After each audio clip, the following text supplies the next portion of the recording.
Hello, bachcho. Let's read this question. So this question says, this is a comprehension type question. When numbers having uncertainty or errors are used to compute other number, this will be uncertain. It is especially important to understand this when a number obtained from a measurement is to be compared with a value obtained from the theoretical predictions. Assume a student wants to verify the value of pi is the ratio of the circumference to the diameter of a circle. The correct value of 10 digit आपको given कर रखी है. He draws the circle and measure its diameter and circumference to its nearest millimeter obtained using value 135 millimeter and 424 millimeter respectively. Using a calculator, he find pi की value given है. Why does measured value does not matches with the calculated value? आपसे इसने बोल रखा है कि देखिए बताना है कि मेजर्ड वैल्यू आपकी कैलकुलेटेड वैल्यू से आपकी क्यों मैच नहीं कर रही है। ठीक है, तो देखिए बच्चों यहाँ पर हम लिख सकते हैं, एरर लिख लीजिए इस क्वेश्चन का की कॉन्सेप्ट क्या लिख सकते हैं, एक की concept of this question is आपका एरर। ठीक है, एरर देखिए होता क्या है।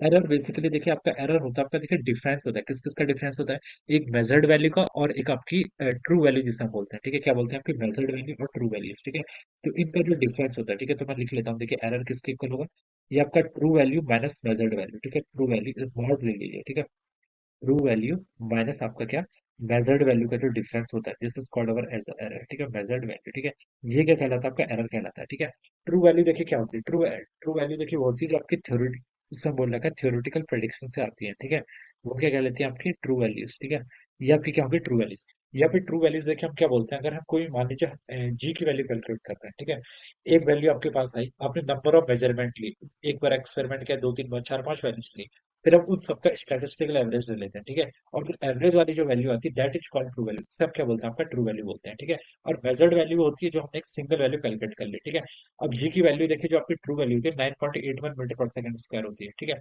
मेजर्ड वैल्यू आपने मेजर की इंस्ट्रूमेंट से 9.805 आई। ठीक है, तो जो एरर आएगा वो कितना आएगा आपका, 0.05 का आपका एरर आ गया। ठीक है, तो इस तरीके से आप क्या करते हैं यहाँ पर, that is called our error, इसे क्या बोलते हैं आपका एरर बोलते हैं। और एरर आपके डिफरेंट टाइप्स के होते हैं। ठीक है, अब देखिए यहाँ पर क्वेश्चन बोल रखा है कि why does measured value does not matches with the calculated error. ठीक है, मेजर्ड वाली वैल्यू आपकी कैलकुलेटेड वैल्यू से क्यों मेजर नहीं कर रही, क्यों नहीं कर रही है, क्योंकि हमने मेजरिंग में यहाँ पर क्या कर रखा है, देखिए क्वेश्चन में क्या बोल रखा है, हमें यहाँ पर देखिए ट्रू वैल्यू जो गिवन कर रखी है उसमें, ठीक है, द करेक्ट वैल्यू देखिए गिवन करके 3.141592654। ठीक है, फिर पर्सन क्या करता है, देखिए एक पर्सन सर्किल को ड्रॉ करता है, वहां से डायमीटर को मेजर करता है, सरकमफेरेंस को मेजर करता है, और सरकमफेरेंस और डायमीटर का रेशियो आपको पाई की वैल्यू देता है। ठीक है, वहां से आपकी वैल्यू इतनी एक्यूरेट नहीं आती है। ठीक है, 3.14, उसके बाद 0.74 डिफरेंट वैल्यू आती है। ठीक है, तो हमसे बोल रखा है कि एरर क्यों आया है। ठीक है, तो ये एरर आपका जो आपने मेजरमेंट किया है, मेजरमेंट में एरर होने की, लैक ऑफ प्रिसीजन की वजह से आपका क्या है यहाँ पे एरर आया। ठीक है, तो देखिए हम बता सकते हैं यहाँ पर ऑप्शंस में, देखिए क्या लिखा है, फर्स्ट में लिखा है due to systematic error,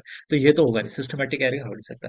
systematic error देखिए आपका एक एरर का टाइप होता है, ये एरर देखिए आपका तब आता है जैसे आप वेट किसी सैंपल का वे मेजर कर रहे हैं। ठीक है, वेग मशीन से, और वेग मशीन आपकी जीरो पर नहीं है। ठीक है, जीरो पर नहीं है, वो आपका -5 पे है, तो हर हर मेजरमेंट पे आप करेंगे उस पर आपका एक एक कंसिस्टेंट एरर आएगा, तो उसी एरर को हम क्या बोलते हैं, सिस्टमैटिक एरर। तो यहाँ पर वो सिस्टमेटिक एरर तो नहीं, तो ए ऑप्शन हो नहीं सकता।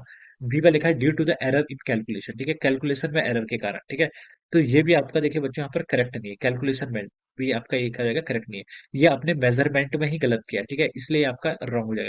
थर्ड एरर क्या है, देखिए आपका थर्ड एरर आपके यहाँ से रैंडम एरर। ठीक है, रैंडम एरर भी हो नहीं सकता। रैंडम एरर देखिए क्या होता है, रैंडम एरर होता है देखिए जो आपका इन्वायरमेंट पे डिपेंड करता है। ठीक है, जैसे ये आपके रैंडम एब्सोल्यूट एरर होते हैं, जैसे कि देखिए आप क्या कर रहे हैं, जैसे आप किसी क्वांटिटी को क्या कर रहे हैं, मेजर कर रहे हैं। ठीक है, आप वेट मेजर कर रहे हैं, आपने देखिए वेट 3.185 ग्राम लिखा हुआ था, आपने 3.1175, आपने कुछ अलग रीडिंग को नोट करके उसको नोट कर लिया। ठीक है, तो such type of error is called random error. इस टाइप के एरर किस कैटेगरी में आते हैं, आपके रैंडम एरर में आता है। ठीक है, जैसे आप वेट मेजर कर रहे हैं, वेट को मेजर करने के लिए देखिए आप एक वेइंग मशीन से कर सकते हैं, एक आपका देखिए जो आपका दूसरा बैलेंस वाली टेक्निक होती है उससे भी आप मेजर कर सकते हैं।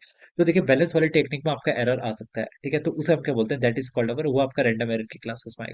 डी पे देखिए क्या लिखा है आपका, lack of precision in measuring, so this will be the right answer, ये क्या होना चाहिए, इसका करेक्ट आंसर होना चाहिए। ठीक है, यहाँ पर मेजरिंग में हमने क्या कर रखा है, प्रिसीजन नहीं रखी है, तो इसके कारण हमारे यहाँ पर ये एरर आए होंगे। ठीक है, तो बच्चों बता सकते हैं डी ऑप्शन क्या होगा इसके corresponding करेक्ट आंसर। ठीक है, so we can write down option D will be the right answer of this question.